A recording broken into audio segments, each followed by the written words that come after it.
Map number 1 in our second best of 3, the second semi-final for Masters Clash qualifier number 2. Team RageQuit against the Bang Bush.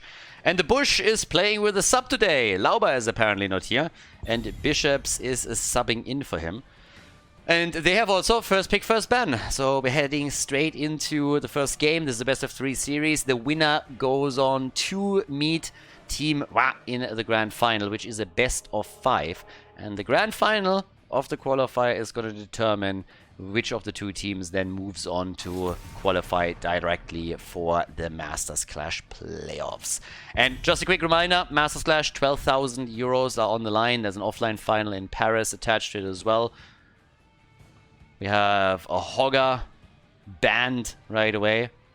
I think this is the third. Is this the third or the second event that they have in Paris? I think this is the third offline event.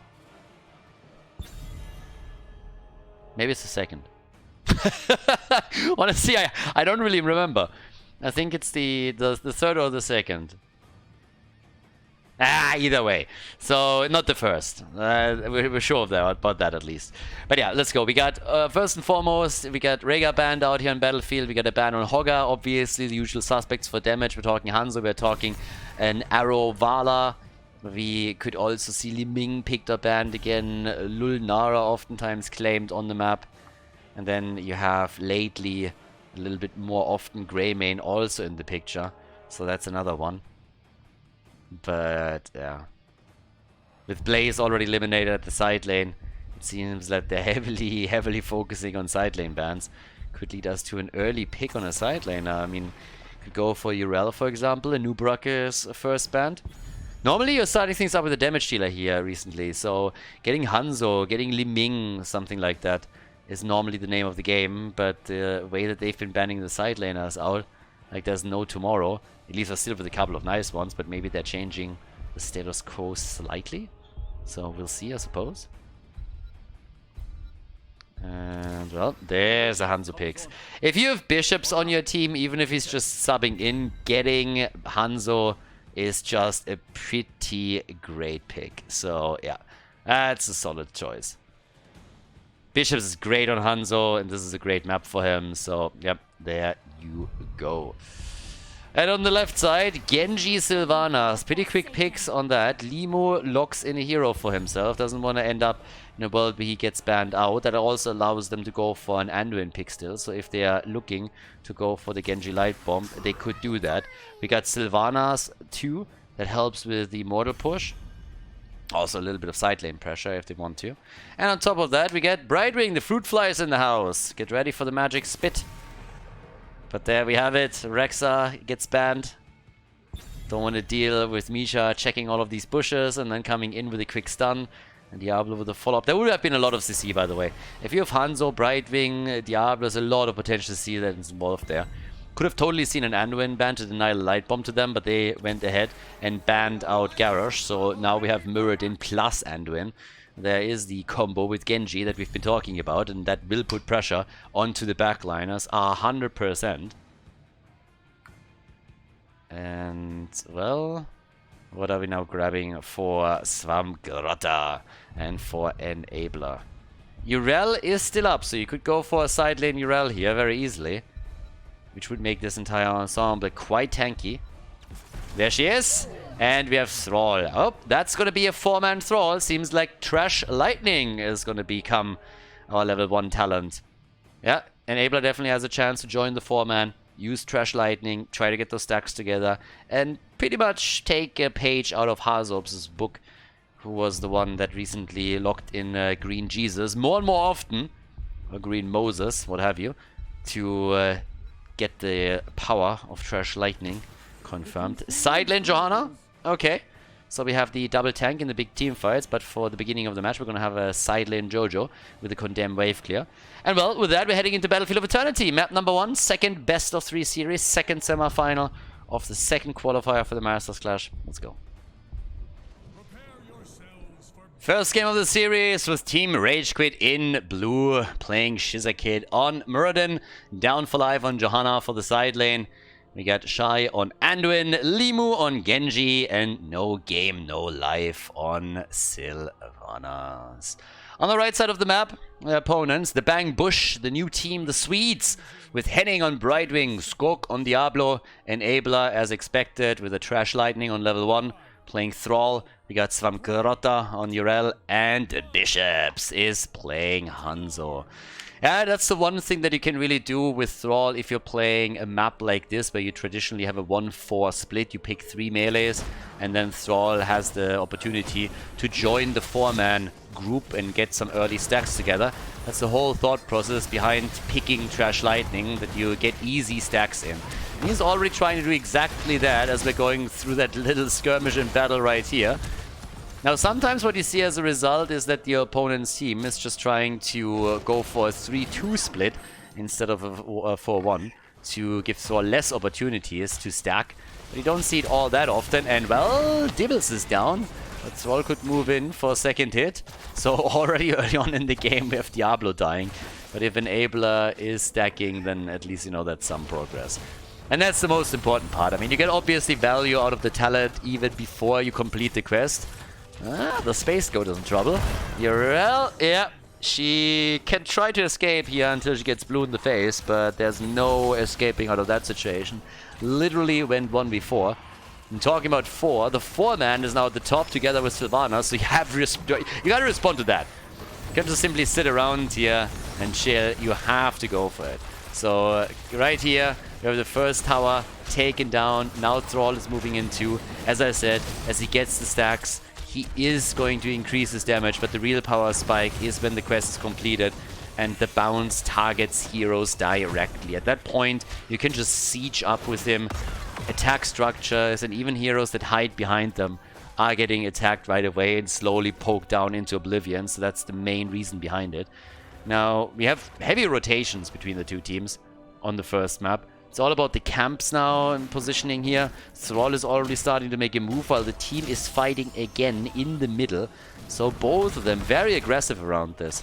And not a lot of stacks for Thrall to be had at this point. He's only sitting at 2 stacks, so he didn't get an opportunity to do much more than that. Limu is, I mean, they are very aggressive in the way that they are attempting to control the map here. So the typical Russian aggression here from Team RageQuit, as they are starting to take some of the boys back to the gate even. She's talking about the gate. Shizaki is literally pushed into the tower range, but thanks to Anduin, Muradin survives. Diablo, oh boy, he was dead in the waters. If not for the Brightwing heal, he would have died for sure. Level 1 is not the only talent where Thrall is now trying to stack. He also moves in with the Frostwolf pack, so he's trying to get a few more connects with the Feral Spirit. Only 2 stacks still on the level 1. So not bad by the blue team to use those rotations to make it also difficult for Thrall to get ahead on this quest. We have Sledgehammer on level 4 now for Muradin, so that definitely helps to get the Immortals chunked down a little bit faster. And also towers and structures in general later on in the game. But yeah, a few more pokes are starting to hit here. Hanzo can of course deliver a lot of damage, but it's Diablo who is again the target and he dies. They're looking for the counter kill. Can they get it though? That's the question. Urel diving in deep as they're still attempting to save that Immortal. But Thrall dies. He got another hit or 2 in. His stacks on level 4 are reset. And that's 4 kills to 0 now in favor of Team RageQuit as they easily take the halftime show. Their camp at the bot lane is still active. At the top, Johanna is now taking the Shaman on. And I don't really think there's a whole lot that Team Bang Bush can do right now. It doesn't seem to be anything that they can do, to be honest with you. Maybe take the hit points a little bit down on the right side, but not only are they behind in experience and kills, they just don't have what it takes to be in any way threatening on objective number 1. So that's a 60% shield, a little bit more than that. And they have a chance to go down to the bottom of the map and maybe take down that fort. Since they are still running Sylvanas, they actually don't even bother. You go up to the top lane. Look at this. No game, no life. He doesn't give a shit about Urel. He just says, like, guys, I'm going to wave clear. You deal with Urel. Nicely done. Good kill, boys. And, yeah, let's go for the push. So they have a two-pronged attack where they have the Immortal pushing at the bot lane, opening the wall up, and likely going to do damage on the fort, whereas the rest of the team has moved towards the top side so they can attack on two ends. And that's exactly what they're currently doing. So that is a lot of value. Even if they don't end up with the fort being taken apart, they can still do a lot of damage here. Level 7 talents now give us also the Ancestral Wrath, and we get Malevolence. More stacks for Thrall, but he's still only at 7, so that's not really good progress for him. This is definitely not where an Abler wants to be. Yeah, 7 stacks at the 5-minute mark, you definitely want to have a few more than that. But it's not only him having trouble to connect the Crush Lightning. At the same time, it's also Team RageQuit making sure that they're not stacking up too much for him. And the early game rotations that they executed made it also tricky for Thrall to follow them and get value. So it's a nice way of them playing the game. But now we have the bot lane attack still going strong. Thrall has also 4 stacks on his level 4. So it's getting a little bit closer to completing this quest as well. Another stack acquired for Thrall. I mean, he's getting there. Slowly but steadily. All that matters is that at some point he's going to complete it. Seems like this time could be Anduin. There's the hop. Urel pancaking him. And it looks like Diablo is also going to help to take Muradin down. So the dwarf is dead. And that's a double kill. So all of a sudden we got the Bang Bush coming back with a bit of a vengeance here. They're closing the experience gap slightly. They get 2 kills onto the board. They still are holding on to most of their structures, but they now lost the fort at the bottom of the map. So these sporadic catapults will be spawning for Team RageQuit at their bot lane. And the Space Goat is in trouble again, as it seems. At the top, they're going for another hit. Yeah, Brightwing is now moving in too. They might get the kill. Maybe. Do they have the cooldown? Yes! There it is. Cooldown is ready. The big jump, the kill. Limu also finds himself in a problematic position. He dies. That's a double kill. Quest completed for Diablo. More stacks for Thrall. We got level 10 abilities. Sundering is ready. Their top fort has not been eliminated. And now the move for the Immortal. That's a fun game, honestly. Initially, it's Team RageQuit that had a significant lead, and now the red team is trying to turn it around. Game number 1 in this series so far is certainly quite something. Urel gets attacked again, and here comes Sundering. They're trying to turn it. The arrow from Hanzo. Good stun against both of them. And with the Apocalypse, that one did not hit, but it forced at least them to reposition a little bit. Enabler is still alive, but Genji moves in to solidify the kill. He gets it. They're trying to go for the Space Goat again. Shizakid is working on that, and while he is trying to kill Urel, we have Diablo already dead. Once more, it's 3 kills for the blue team. As they were about to lose the objective, they stepped it up big time and are now moving for the next Immortal in the game. It's a nice one. It's a pretty entertaining start into the game, or into the series. A lot of back and forth aggression between the two teams. By now 21,000 damage for Hanzo. 24,000 for Sylvanas. And the halftime show a victory after all is said and done for Team RageQuit. They take the camp here. For a moment it looked like Genji was thinking about moving in. Yeah, but they gotta get away from this one. Nice wall stun, good follow up by Thrall. And if not for Anduin, that could have been a kill. It might still be. The Sundering puts Limu on the verge of dying. The arrow, the beautiful connect over here with Anduin, but there was no follow-up, and down for life with this Johanna immediately used the ult to try and zone them out a little bit and just dared them to get any closer. But you can see that the Bang Bush didn't give up on the objective yet. Here comes the light bomb engaged by Genji. The kill on Thrall. He's dead again as the blue team is pushing the battle towards the right. They go for Diablo once more, and the Bang Bush gets banged up pretty heavily here. Brightwing dead, Diablo dead, at least the counter kill as Genji falls. Hanzo killing his own brother. Absolutely ruthless. And Bishops is just doing Bishops things. Landing his arrows, obliterating opponents, chewing ass, and kicking bubblegum. So 11-5.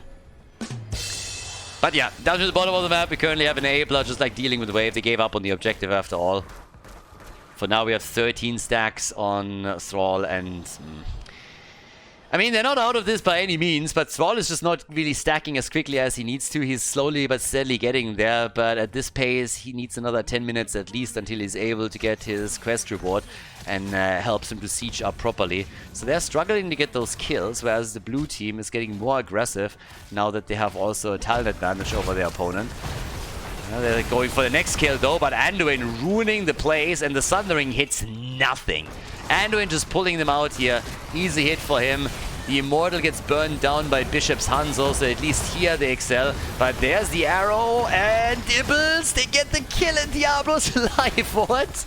Diablo is alive, and they get a kill on Genji. Diablo died 4 times already, but now he's just bullying people into corners again and just pushing them around. Nice interrupt on the jump also by Swamgrota. So Shizakid is currently without a cooldown. They're still trying to take him on, but they don't have any damage dealer with them. So it's only the 2 of them trying to get hits in, and that's just not going to happen. Thrall and Hanzo are both not with them. So, yep, that's... I mean, again, it was kind of close, but they couldn't really do anything. There's only 2 heroes in the entire game that haven't died yet, and that's Johanna and also Hanzo. By coincidence, the two heroes with the most sophisticated hairstyle, the best hairstyles in the game. Sorry, Anduin, but I mean, yeah, it's just what it is. And believe me, I'm an expert.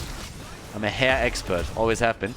Limu, okay. Ah, Jojo jumping in after the light bomb engage, following up on that. Yeah, they're super aggressive right now. Brightwing is, of course, with the team at this point. Ported in from the top. Limu again with a Dragon Blade. Another arrow. And Dibbles is again alive. Every single time I think he's dead, he somehow makes it out. This might be too much, though. And indeed, he falls. Nearly the Jojo kill as Hanzo angles the damage with the arrows in. But it was not enough to take Johanna down. We still have them closing in on level 16. The stacks for an Abler. He's sitting on 20. He is... I mean, again, if he can just complete that, it would help them so much with the pre-fight poke. Has it at 20, but... oh, boy. Yeah, 10 more. The problem is really just that they're trailing behind this heavily in experience, because now with the objective being announced, you already know where this is headed. It's going to be a level 16 talent for Team RageQuit, and then they're likely winning another Immortal, unless there's incredible fight now by the Bang Bush. They need to send a banging bush up and surprise the opponent if they want to have a chance here. And that might just be it. Going into Apocalypse, trying for the combo, but the combo failed. Light Bomb didn't, and Thrall gets deleted. So does Brightwing. Deleted from the game in an instant. Down goes Urel, and Bishop survives once again, but your Immortal is wide open. Every single time I'm seeing something like this, honestly, it reminds me of the days where you could literally delete a hero from the game that you were playing. I'm not even joking. There was a massive, massive bug in the beginning when the game was released, where if a Nubarak, when you played a Nubarak and Zagara, and a Nubarak cocooned a target, and you would then maw the cocooned target, it would completely disappear from the game. Once that the maw and the cocoon were gone, the hero was not visible any longer, and for the player that controlled the hero, he was literally stuck in that position on the screen and couldn't do anything. So after the first fight after level 10, the opponent's team had to play with 4 heroes. After the cooldowns were ready, they only had 3, and that's how all of that continued. It was one of the most insane bugs that I've ever seen. Like, heroes had some insane bugs. There was also one where minions pretty much became invulnerable with Tacitus shields. It was some real crazy shit. But either way, what's also crazy is the Immortal shield at the top. And Brightwing, by the way, is going to get fucked up big time now. Kill the Fruit Fly, baby. 3 heroes just banging on Brightwing. 16-7, the kill count now. Yes, in comes Diablo. That was a nice idea, but even the Apocalypse gets interrupted. Oh, well, not the Apocalypse, but the value. Top side, they're trying to go for Jojo and take the side lane out. They are able to get that kill, but they lost now 2 keeps. So all of the keeps are gone. And Team RageQuit is currently showing the Bang Bush how it's done. So for the time, we're having them go straight in for the core. I mean, they might be able to even get some damage with the Immortal, but they're obviously not going to end the game here. But we have heroes in position to take the camps. No game, no life. The Sylvanas is up at the top. Down to the bottom of the map, we have Genji. And just trying to get that. At least here, they're being interrupted. Thrall still is not anywhere close to his quest completion. Still has 43,000 damage, so you can tell that he is getting more damage on the Trash Lightning, but you want that bounce. The bounce priority on 20 is the most important thing.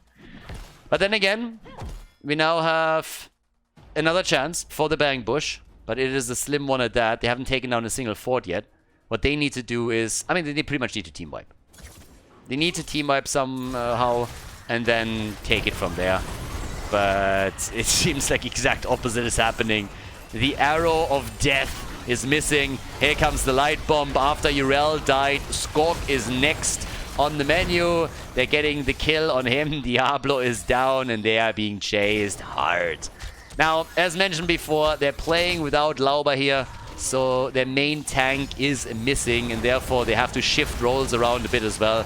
It obviously doesn't work out as intended, at least not on the first map. Granted, they got the kill on Genji, but it still doesn't look good. They're driving the opponent's team ahead in front of them. Now the objective is popping up.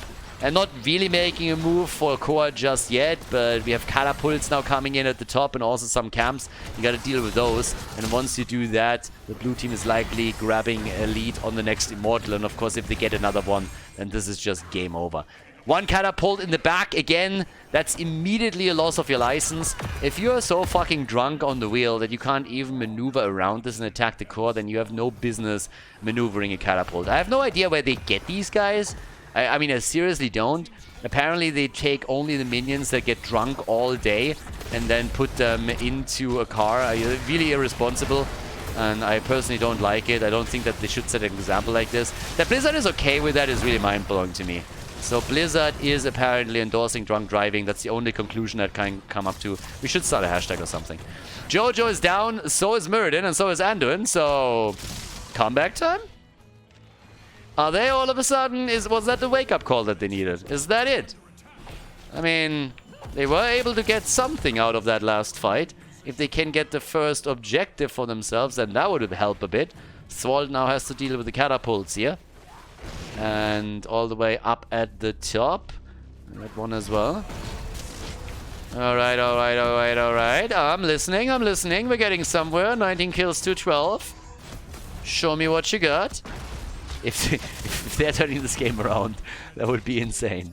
Can you imagine? Can you imagine them losing every single structure and then all of a sudden being like, oh shit, yeah, I completely forgot. We have to kill their core, not ours. Their core. That's it. That's it. I knew I was like confused a little bit, but yeah, all right. Let's do that, boys. Let's do that. If they turn this, that would be incredible. There's level 20. So they got the Hellgate. We got the Invisible Friends. The only kind of friends that Brightwing will ever have. The imaginary ones. A Seraphim and the Bullseye. No insane upgrades. Good upgrades, don't get me wrong. But nothing super crazy. It's not worthy of what we're seeing on the Heaven's Fury with the cooldown reduction on the other side. But that's definitely going to be still pretty sweet. So yeah, Brightwing starting to move around. Here comes the Jojo engage. Immortal is easily going to get that forward by himself if not attacked. But here comes the fight. Brightwing in. They're trying to go for Bishops. And he's dead. Bishops is down. Brightwing is dead as well. They at least get the Genji counter kill. And they want more. They want Anduin. And they can't get him. Anduin is still alive. And only 2 survivors. Urel and Diablo. Well, scratch Diablo. He's dead too. And it seems like the Space Goat is about to get dropped too. They can go for the core now. No more Space Goat. The Immortal still doing damage. Might go for the key, but the fort is getting attacked. But who cares? Because at this point, the blue team is on their way to victory. Trash Lightning never got completed. Only really unfolds its true value if you can complete the quest, and that's not the case here. Another team wipe, and therefore the lead for the blue team as Team RageQuit takes down the red team's core and eliminates the Bang Bush from game number 1. The bush got trimmed, nobody got banged, And that is the first victory in this best of 3 for Team RageQuit. GG. Before we head into game number 2, make sure that you subscribe to the channel if you haven't done it yet so you don't miss out on any future content here on Khaldor TV. 2 with the Spider Queen, everybody. Here we go. We got our second map, the Bang Bush, in trouble. Team RageQuit should rename themselves into the Gardeners. They were trimming that bush pretty heavily in game number 1. I mean, boy, that was quite the performance here by the red team. The blue team. The red team really struggled to fight back. We have Sylvanas now banned here on 2. So no more momentum around that, no more side lane pressure and pushing. But I'm very, very curious what exactly Bang Bush is going to do now. Now again, to be fair to them, they are playing with the sub today. Bishop obviously is not bad by any means. The guy is really, really strong, especially when you are able to give him as Hanzo. But they shifted heroes around a bit. Lauba is their main tank. And in this situation, they couldn't really do anything with that. They were just like sitting there like, yeah, okay, we get Skog into the main tank position. And it just didn't work out the way that they intended. So it's not only that they are playing with a sub player, but also they gotta switch roles a bit. And it affects them for sure. Now we got the ban on Blaze. But I want to see how they are now adapting into the second game. Because, I mean, there's a chance that they're now just finding their rhythm. Sometimes, you know, the first map doesn't really flow the way that you want it to.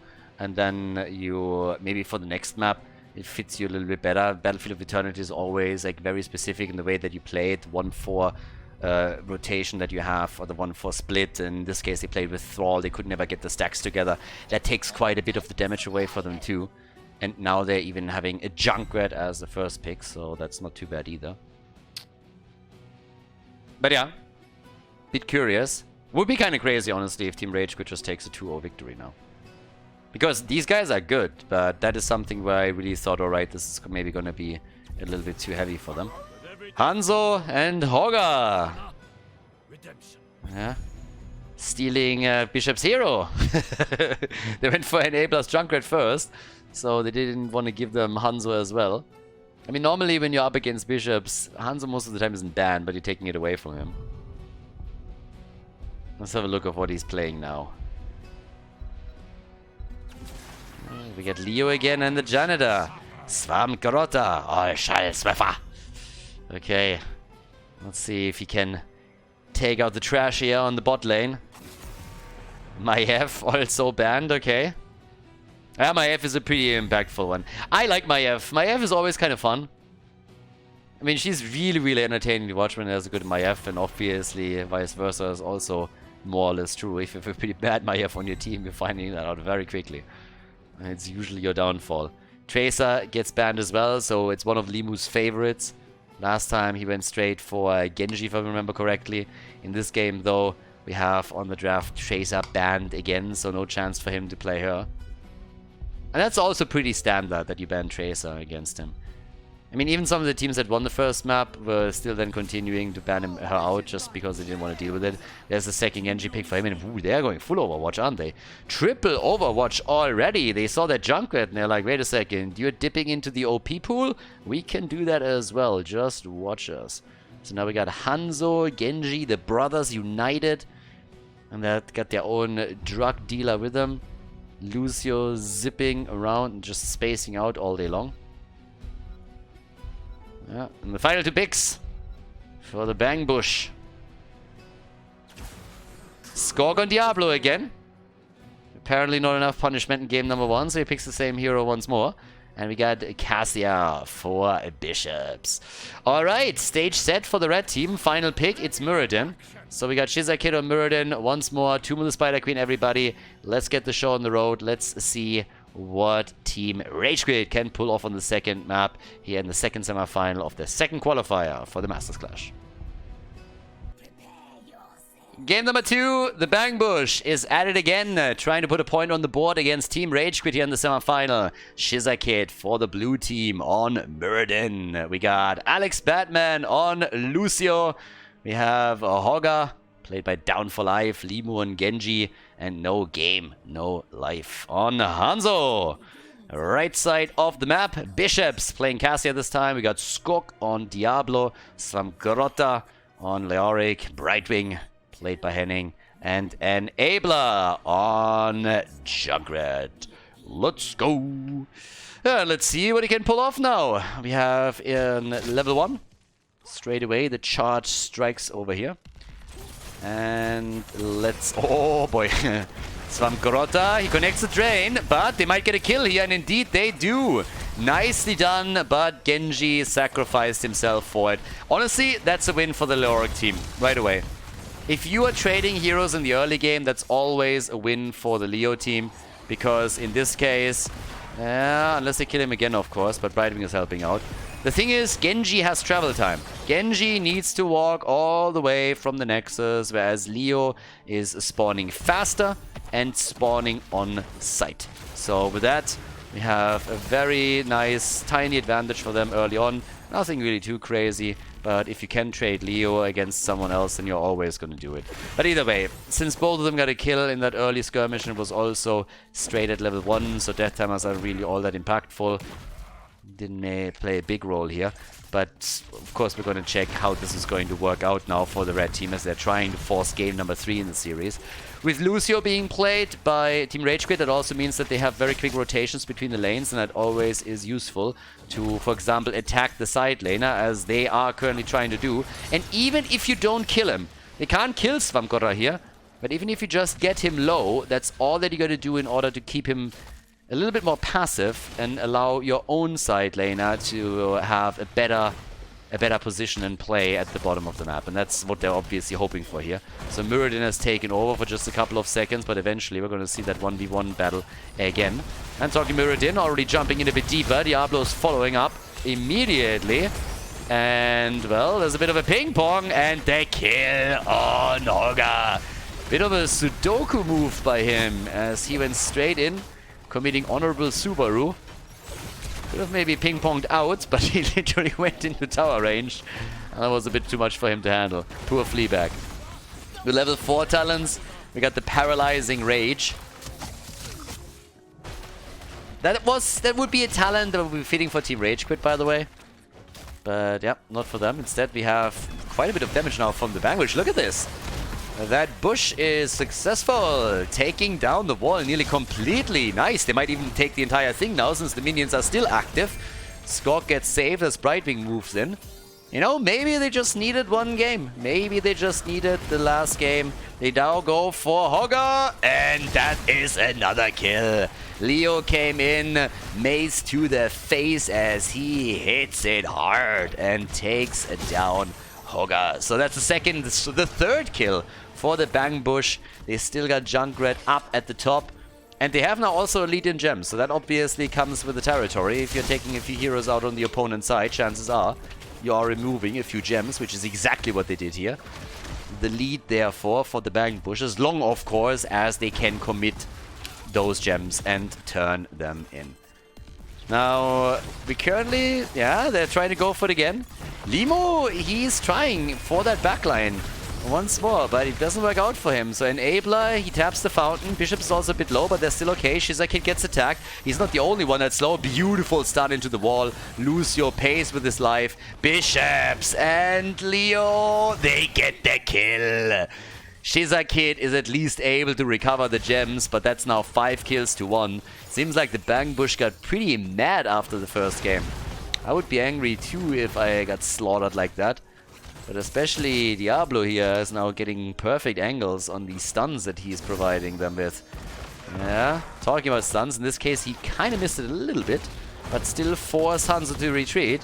And here comes the turn-in and the first objective. Let's go. Level 7 is ready for both of them now. We got the Surge of Light. And at the same time, on the other side, we're getting the Seeing Red. Muradin still needs to make his choice. Last game he picked the Skullcracker. This time we're going for the Heavy Impact. And it's party time. Web Weavers right here. Bit of damage against Hogger down at the bottom of the map already, but now the Web Weavers are moving in the mid lane. That's where the Bang Bush is looking for value. They still got Leo at the bottom and Junkrat at the top. doing as much damage as they can here. They already prepped the walls, of course, a bit, at least here in the middle. And they're also getting way ahead in experience and nearly on level 9 now. So if they're going to grab a level 10, then they might just be able to push that out again. Still a lot of pressure in the middle and down at the bottom. They might get the fort here. For the first objective, getting a fort would be great, and they did a lot of work topside, and in the middle they are really taking the main structure down. So this one is dead. Topside is also nearly gone. That's a very, very impactful first objective. I mean, this is pretty much gone. Whenever Junkrat gets anywhere close to this one, it's gonna fall. And at the bottom of the map, that's 50% of the HP gone too. So that's an incredibly nice objective for the Bang Bush, and we have them with ults. That's what I wanted to say. In another moment. And then they can also make sure that there's no turn-in anytime soon. This couldn't go any better for the red team. That goes really, really well. Great start into the game. Already, Junkrat is pushing out the top lane. They want that fort. They're gonna get it. Here's level 10. Gives us the barbecue. And of course, if Leo lands his ult, then they can go full barbecue mode with Diablo. Yeah, Swamgoroda gets attacked. But here comes the rest of the team. Again, the wall stun. Hanzo needs to jump out here. Barbecue time and no jumping out anytime soon. That's 22 gems. Lucio is at least recovering some of them. But we have them drop the Entomb and then the follow-up with the Riptire right afterwards. Very good hits. Very good kill. And talking about kills, Genji is also there. Damn. Can't stop or won't stop. They give him the Lucio treatment. I mean, look at this one. They catch Lucio here, and then now look at the Riptire. The position of the Riptire completely designed to push Lucio back into the team and allow them to go for the kill and take those 22 gems away from them. All of this, of course, possible because they had heroic abilities and Team RageQuit didn't. That put them at a severe disadvantage, and now they're using that to even steal their camp away. All 3 forts are gone. All 3 of them. 8 kills to 1, all 3 forts eliminated. Bang Bush is aiming for game number 3. They're doing what they can here. Another move straight into the turning points as they are looking for another Web Weaver wave, and they're going to get it. They're working also at their own camp. Level 10 abilities, of course, available for Team RageQuit now. That means Shockwave. We have Avatar for Murden.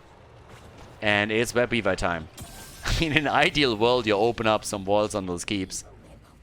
Just imagine if they get a few kills with this and all of a sudden knock down a keep. Before the 10-minute mark. That would be kind of crazy.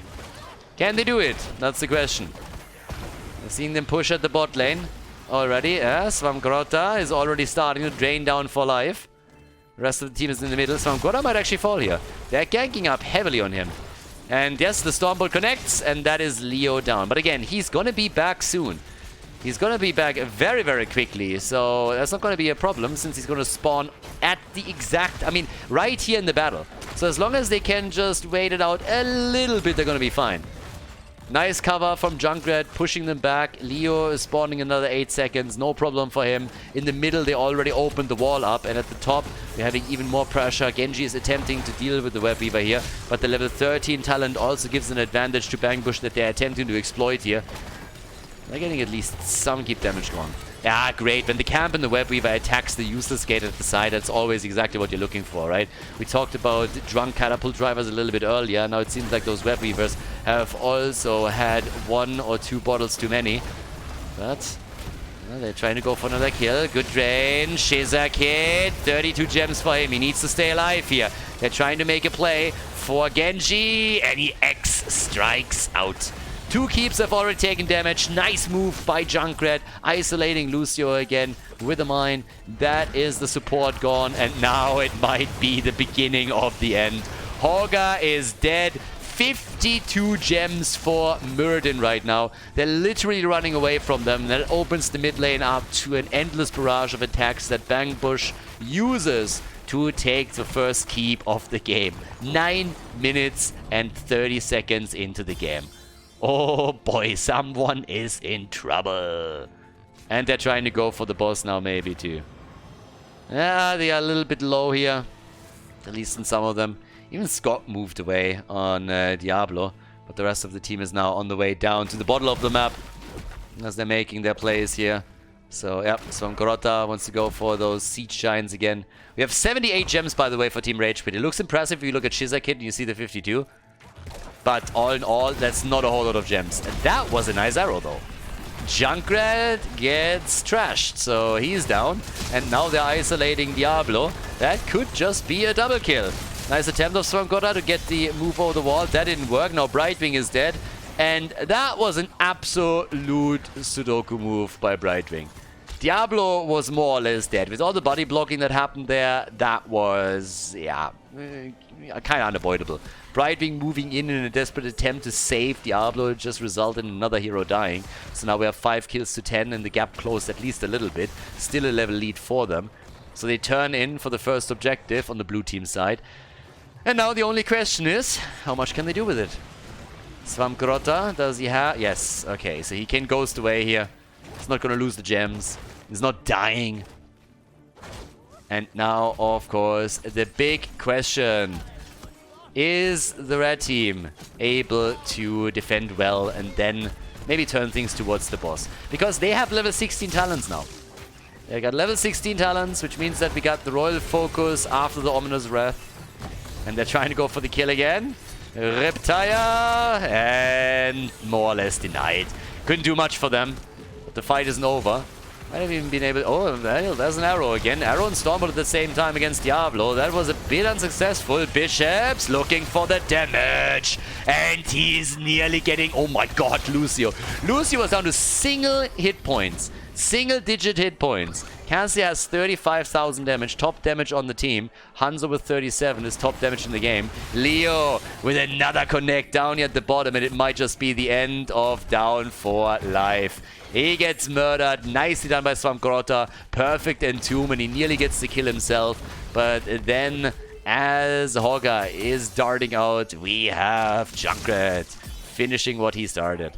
They have 57 gems, meaning if all of them turn in, they pretty much have a turn in. It's one minion wave that you got to deal with, and then you have enough gems to finish the job. But they are also coming in and stealing the camp away, so thanks for doing all the work for us. We know that you're having only 4 heroes on the map, so yeah, we'll take that right now. Thank you. So nice of you. So kind. That was necessary. For me, really? Aw, shucks. So yeah, they get the turn in, or they're working on it at least. Shizakit, yeah, be careful. Can't really interrupt anything here. And he has to be very careful, because if he dies now that the Web Weavers have been unleashed once again, then that would just be an utter disaster. He's, by the way, the only one on the blue team side that hasn't died yet. So Muradin with 0 deaths. Diablo is at 72 stacks now. And, well, with that, we have the next Web Weavers coming in, and it seems like they're trying to flank. That's a banging bush right there. Yeah, not like that. Get fucked. Okay, that is not how this is supposed to go for Junkrat. Junkrat thought he was smart. Junkrat came into the fight. Me, smart. Me, Riptire. Safe distance. Oh. And then they just crushed him. Talking about crushing people. Leo is dead, but it seems like Bishops is absolutely murdering things now. So yeah, heroes are dying everywhere. The Web Weavers are still pushing, but we take another look at this perfect Junkrat play.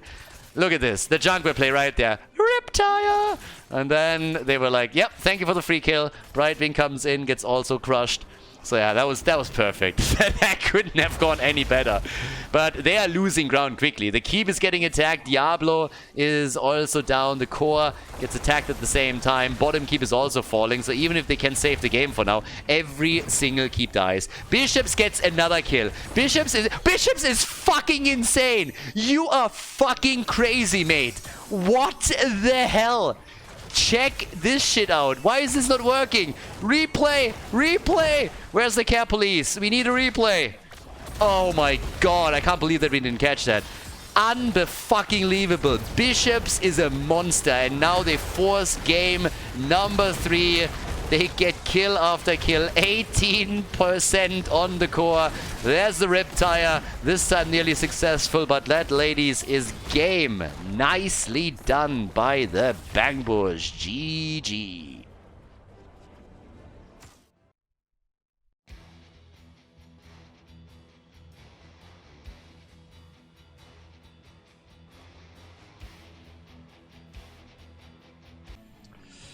Towers of Doom, map number 3. Quite the game that we just had. Team RageQuit. I mean, damn son. It was a little bit bonkers. And honestly, I don't know why the replay didn't work, but we're going to take another quick look at it. I mean, check this one out. That was Bishops just absolutely beasting it there towards the end and getting a literal double kill with pretty much no hit points. Immediately got a few pings also by the team as they just said, like, dude, what the hell? So they ended the game shortly after that. Now we have Towers of Doom coming up as map number 3. Sylvanas, she gets banned. No easy bell towers for now. And Dehaka. Yeah, they're eliminating a few of the globals, which might lead us also to our first Falstad pick in this series. Another thing to keep in mind is that we still talk about Bishops on Hanzo. So either you ban him or you pick him away. Those are pretty much your two options. Given the fact that we have the red team with first pick, first ban, there is a chance that if you don't ban Hanzo out, they're gonna go for a first pick right there. Now Genji gets banned. That leaves Tracer open for the time being. Limu played Genji now twice in a row and is quite annoying with it. He is also very, very annoying with Tracer, so at some point you gotta pick your poison, I suppose. I'm talking about picking your poison. Team RageQuit. Hanzo ban or no Hanzo ban? That's pretty much the question, right? What are they gonna get rid of now? And, well... Ah, Rhaegar! Okay! Blackheart's favorite support, Rhaegar, is getting banned. And they go for a Jojo first pick. That might also lead us, of course, to a Johanna side laner. Let's not forget about that. She's a fantastic champ in the frontline position when you're going for a main tank, but you can also play her as a side laner. Now, on Towers of Doom, normally you want someone that can rotate between the mid and the top lane, and Jojo's not as good at that, but you can definitely do that, and then she is going to be great in your team fights for you. We've seen it in the past, we're going to see it again. So this gives you the flexibility to decide later on in the draft what you want to do. They steal him away after he wasn't first picked. Hanzo is now claimed by the blue team, so Bishops cannot take Hanzo again. After what we've just seen with this Cassia, has a good shot that he's going for either Cassia. I mean, he has a couple of heroes that he's really good with. Normally I would have said, okay, maybe we're going to see his Sylvanas here too, but obviously she has been banned by them. But Bishops, he played Lunara in the past, can play Cassia here. Malfurion, in this case, played by Enabler. So, yeah. And with Malf... I want to see what else they're going to do with Malfurion here. They obviously have a shot of getting another damage dealer for Bishops and then maybe picking another main tank, swapping things around a bit. But let's not call this too early. It seems like Team RageQuit is anticipating Johanna in the main tank position for Skog and Leo as a side laner. So there's that. But, well, let's have a look. What's the last ban? What are they getting rid of right now? Main tank, I mean, Shizakid played Muradin now multiple times, so if you're trying to screw with them a bit on that end, you can do that. Or you ban Tracer if you are afraid that Limu might just pick Tracer again. Obviously, they got only a Brightwing support on the other side, but still. Yeah, there it is. Better safe than sorry, right? So they're getting rid of Tracer. And there's the side laner. Zeratul and Blaze. Okay. Zeratul and Blaze are both now claimed, which means that Limu can try and jump into that backline a bit and go for the chicken. Zeratul likes Falstad, the two are best buddies. And Malfurion is also a pretty good target. I guess it depends a bit on what kind of ult he goes for, but normally we're seeing Tranquility. So if you play that, then Zeratul doesn't have to be too afraid. It's a bit of a different story if you're going in with the Twilight Dream. Stitches! Malfurion Stitches! Here we go. I like it. Quit Stitches hook and then the Malfurion root. Which again proves that Jojo is going to sit in that side lane position. So it's exactly what we talked about at the beginning. Once that the draft unfolds and you know what your opponent is playing, you can make a decision whether or not you want to have Jojo in the main tank position or you want to have her as a side laner, but it gives you the flexibility. And Bishops, as expected, is playing Lunara. That leaves us with the last pick. It's Diablo for Shizakid. And that sets us up for the final map in this semi-final, everybody. So let's go. Let's find out which team wins the semis, moves on to the grand final, and has a shot to directly qualify for the Masters Clash playoffs. Third game, final game, Shizakid on Diablo For our team in blue on the left side of the map, we got Alex Batman on Brightwing, down for life. He's playing Blaze. We got Zeratul, played by No Game, No Life. And Limu is playing Hanzo. On the right side of the map, the Bang Bush with Bishops on Lunara. We got Svamkarota on Johanna. Henning playing Malfurion. Follow-ups on the hooks from Skok on Stitches. And Abler, last but not least, with Falstad. Okay, time to party and see where that gets us. There's quite a few combos that we have on the side of the Bang Bush. Game number 1 didn't really go all too well for them, but they definitely redeemed themselves in the second game of the series. Ooh, the hook, the root, and the kill. That is about as perfect as you can make a Stitches combo with Malfurion. Doesn't get much better than that. You hook, you root, you kill. So they got the first kill in the game. There's another one. This time the root was a bit too late. He tries to dish out towards the top. And also a little bit of a bait on the root the entire time, with him just staggering back and forth. They weren't able to get that done. Now, Jojo, of course, as a side laner, she can hold her own, but she is not winning that lane. So eventually we're going to see that wall a bit damaged by Shizakid. He is going to win that battle. Johanna is never going to win you the solo lane, but that's not really why she's there. She can hold her own for the time being, and then later on in the team fight, she can not only help you with a falling sword, but in addition to that, you obviously have a very tanky front line, and that means a lot. Big engage by Shizakid as he's literally following an Abler after the roll was hit, and there is the hook. Is that a kill? That should be a kill. It might be a kill, but Brightwing saves the day. Couldn't have come a second later, though. One more auto attack and that would have been it. And talking about auto attack, seems like Limo is going to bite the dust now. Yep, there's the hook. And that's the end of Hanzo. Boy has been eliminated. Went on level 1 straight into redemption. And yeah, died right away. We got 2 kills to 0. Early level 4 for the Bang Bush. Seems like maybe game number 1 was... maybe level 1 was just a warm-up for them. Unless, of course, the blue team can now turn it again. It's a comeback map. Obviously. Towers of Doom is the best map for comebacks. Late game is what matters the most here. If in the early game you have to give up a couple of altars, you fall down in the points on the core, it's not really a big deal if you have a good composition and can build up late game momentum. This is all that matters here.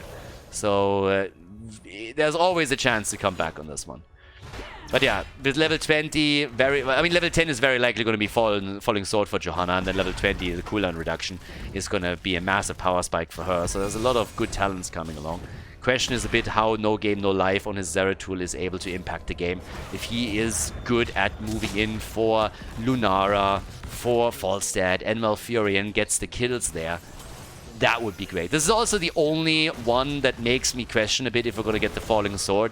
If you're playing Jojo in that situation, you could technically also try and control him a bit more with your Blessed Shield, adding another CC to the equation. So that's one way. But even the blind alone is, of course, helpful.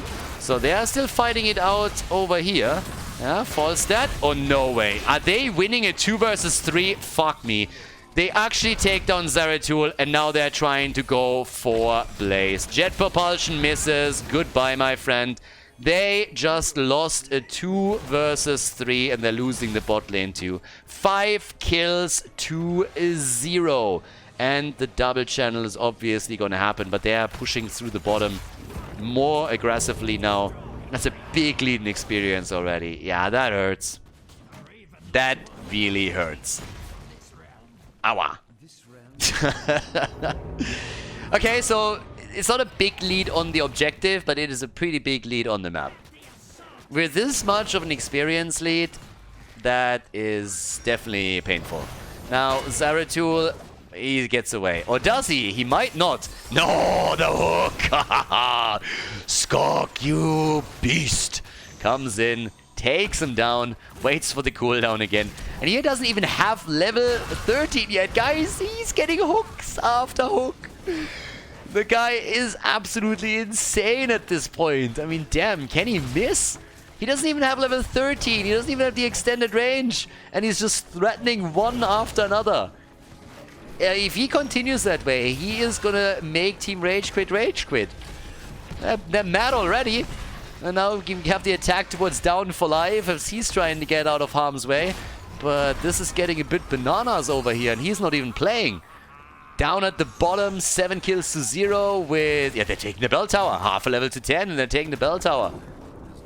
Limu is dodging on the hook, so apparently he can miss. But it seems like Zeratul might be... okay, he's not that much in trouble, but there's the Gust, there is the Gorge, and there's the kill. Perfect example of a Gust Gorge isolation, but at least they get the counter kill on Malfurion. First kill for the blue team. Round of applause, justified. Absolutely justified. Zeratul gets in the meantime killed in the middle of the map by Jojo. She went for the falling sword here, and at the bot lane the fight also continues. Skog is obviously looking for another hook, and just look at Lunara. All that damage from her. They kill Brightwing, they kill Diablo, and they're still looking for a kill on Limu, which they can't get, but it's 11 kills to 1. They are 2 levels ahead. Nice! Falstad just got Hanzo'd. Falstad gets Hanzo'd. Nicely done by Limu. Too little too late. But yep, 27 to 36. They need level 10. It's the only redeeming thing they can try here. Try and get to level 10 and then make your play. But yeah, it's a bit nasty. At the top, they're pressuring this out. We currently have in the middle of the map also another Gorge. Lunara is here. Yeah, they are in range. Alright, Diablo is trying to get some damage with the Lightning Breath, but they lose Hanzo. And now with the slows and all the control that they bring, they're going for Dibbles, and he is dead after all. The Ragdoll gets kicked so hard that it completely disappears from it. Did he just fall down in here? Did that just happen? That's one way to hide a Ragdoll, I suppose. Yeah, they're hiding the body. It's the perfect murder, everyone. Down for Life. He's also a bit in trouble. Oh, he's in more trouble than I thought he's in. There's the hook! Yes! JPL, is it you? Jeez, Skog is on a tear. Call him butter, cause he's on a roll. Holy shit. 14 kills to 2, and the man just keeps hooking them. So now we have them retaking the bell tower at the bot lane, but it comes at the cost of 4 shots off the core, as the boss is now taken. Double altar up. 13 talent advantage is ready for the Bang Bush, and with level 13, you know what that means. He has an extended range on his hooks now. As if he wasn't annoying enough already. Now he can hook you from even farther away. Lunara has 22,000 damage, easy top damage in the game now. And they might even be able to make a play for the double altar. Yeah, they're already they're already baiting the bunker here. I mean, immediate bunker play forced from them. The arrow, oof, that one goes nowhere. So yeah, Hanzo, that was not a Bishop's arrow. Hanzo misses it. Shots fired on both sides, 4 to 4. Skog, I feel like absolutely comfortable here. Having a lot of fun with this. Just hook after hook after hook. 14 kills to 2 now. 5 deaths on Nemo. Jeez. Bishop's died, sorry, not Bishop's, Hanzo. Hanzo died 5 times already. 4 deaths on Zeratul. Another hook. This time they're going for Diablo. A little bit of body blocking. And Shizakid gets saved by Brightwing. But every time you poke your head out on this map, you gotta be afraid because these hooks are flying. Bikini Stitches. Yeah, that one nibbled on Diablo. If that tail was a little bit longer, he would have been hit. And I'm not tail shaming here. I mean, it's absolutely okay if you have a shorter tail. I mean, some people say that size matters, but honestly, Diablo, I mean, again, I'm not dissing. I heard there's pills for that now. So they go for Shizakid, and this time he's again alive. Good hook, good moves, but another one. Hook after hook, and Alex Batman goes down too. That's, by the way, Varian's new line against Diablo is just talking about his short tail, and Dibbles doesn't like it. Apparently it's like with the lizard, you know, once the tail falls off, it grows back, but it takes a while and it's just shorter. Oh! What a beautiful arrow. Didn't do anything for them, but it was awesome. If there's follow-up, then they get kills. But instead, we get another hook. And now we have a double kill. Hanzo and Zeratul are both dead. Blaze is on the run, and Skork has his cooldown ready in another second. Yeah.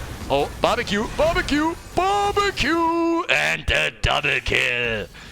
That was actually pretty sexy. So after they lost the fight multiple times, or what it felt like, we at least have 2 kills because the team got maybe a little bit too greedy. 19 to 32. It will allow them to get at least one of the 2 altars. They were trying to go for more than that, but I don't think that's happening anytime soon. Especially with Blaze getting attacked here now too. Yeah, once again, shots are already fired. They're fighting for the bot lane. Jojo jumping out. Can now, of course, double as a main tank until Stitches is back. They are trying to buy some more time, but it's 5 back on the map for Team RageQuit. So I think they might have to let this one go. The Bang Bush is slowly falling back. Can they get another interrupt here? Nope, they cannot. So both altars channeled by Team RageQuit. Bam! Shots fired. Now, one of the problems that they, of course, will encounter in a moment is the level 16 talent. Level 16 for the Bang Bush is also going to give them likely Pulverize. Yep, there it is. And Pulverize is such an amazing talent. If you play Stitches, it is so much fun. It's awesome, honestly. Now, Falstad still gets attacked. No game, no life. Is pressuring the bird as he should. But with the talent advantage, it's difficult for them to really commit to any of these attacks. So, once again, we got the camps now claimed. It's not that big of a difference in point. It's actually insane if you think about it. I mean, look at the kill count. 17 to 4. And if you just think about the entire flow of the game, you would really expect them to be way farther ahead. But now we have 19 points to 24. That's a 5-point difference. That's nothing. That's absolutely nothing. And only not even a level of an advantage. But here comes another hook. They go for the Gorge. Where's the root when you need it? Arrow is out. They try to go for Diablo. Jojo jumping in. A lot of damage from Bambi. Lunara is doing what she can. Zeratul is trying to take a bell tower at the top. At the same time, the fight happens. Breitwig moving in. Saving the day for Diablo for a few more seconds. But it seems that eventually he's going to fall regardless. He gets attacked again. The body blocks. Falstad is down as the chicken gets a kill. Another barbecue moment. But there it is, the kill on Diablo. Lunara is still alive. They got the bell tower at the top though. So they are a level behind, actually not even. And there's now a bell tower advantage for the blue team.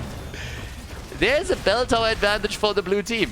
If they get 2 out of this, they might pull ahead here. They might draw even or even pull ahead in those altars. It's a bit crazy. Yeah, there's another kill. Stitches is dead. Guys, the blue team is completely turned the game on set. The kill count doesn't matter at this point. They might be 12 kills ahead, but they're currently losing the game. I'm not even kidding. We talked about the late game the entire time here. And with 5 bell towers to 3, this could be a nightmare for the Bang Bush. Falstad is flying in. Yeah, Zeratul needs to be very careful. Jumping in, jumping out, and there it is. The insta-kill. The bird is dead. Veni, Vidi, PP. He came, he saw, and he peed his pants. So now they're going to get that 5 shots fired from the bottom of the map. And bam! That puts them on even points on the core. And it's all a question of what they can do at the top. No Game No Life is already pressuring the bottom bell tower. They're still poking this out as much as they can. Breitwing moved off towards the left side. That's another 5 shots. They are ahead in experience, and they are ahead in points on the core, and they are ahead in bell towers. 14 to 19. If they can lock this one in as well, it would be single digits for the Bang Bush. Even with them getting 18 kills in this game, they're now behind. You gotta capitalize on these advantages. At least 1 altar gets taken, but still a 2-point lead on the core now. And the Bang Bush, they have to be afraid that they're losing this game in the series. If you lose here, you go to the 3rd place decider. Great hook, insta-gorge. They should have communicated that a little bit better. He's immediately using Might of the Narazim to jump out. But that could have been communicated slightly better. With Henning immediately drop. Oh, another hook. But the arrow. No effect, only hit the front line. Okay. They're trying for the battle, but they can't get stolen. Yeah, take one of the pumpkin out. Bad pumpkin. Bad pumpkin. Alright, so. Level lead for the blue team. They want level 20 and they want more bell towers. Yeah, they want more of them. So they're going for the middle. If they win this. It's a bait! It's a bait! The ping is right there. Yeah, they knew where he was. Enabler. If he can bait him over and then Swamkoda moves around the corner, then there's even a chance that they get the kill here. But yeah, there's that. So alright, Bright Wing is already thanking people. And well, as that plays out, what are we getting here down at the bottom of the map now? Can they go for another fight with level 16 versus 16 talents, or is it really going to be a level 20 advantage for Team RageQuit as all of this pans out? Because that's what it looks like. They go for the kill attempt, and that's a dead false dead. So they hold on to the bell tower. They should get another 5 points. It also gives them extra experience, which leads to level 20. And, well, that's Storm Talons. 46,000 damage for Hanzo, 61,000 for Lunara. But if you can't get the kills, that doesn't help you. Here comes the hook. The hook of death. The arrow misses. The arrow misses. The bullseye didn't. They try to go for Bambi, and that was quite the engage.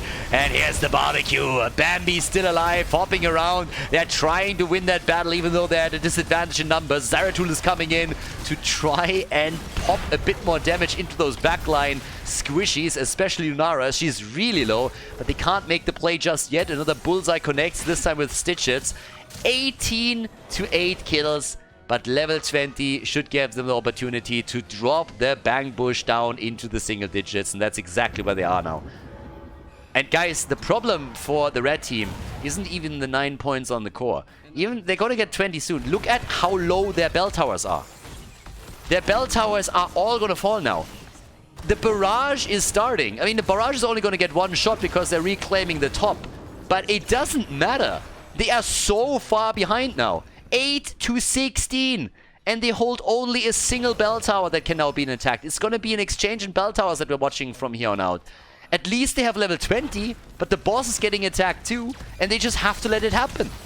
They can't contest this. They need to take a bell tower instead to get at least a foothold in this game again, but it also translates directly in them having only 4 points, which means a single altar can decide the game now. And they're still just trading. They're still just trading, even with the boss taken. Thanks to Hanzo and all of the DPS here, they took the boss so quickly that they couldn't even do anything with it. Nice hook, but he gets out. Blinks out immediately. They need to rely on the 20. What a comeback. What an unbelievable comeback by Team RageQuit. These boys want to go to the grand final, and currently they're making all the right moves. It looked like this game was unwinnable, but Towers of Doom strikes again. Another potential 6.5 out of 10 moment here. Double altar is on the map, and boy, is that a problem for the Bang Bush.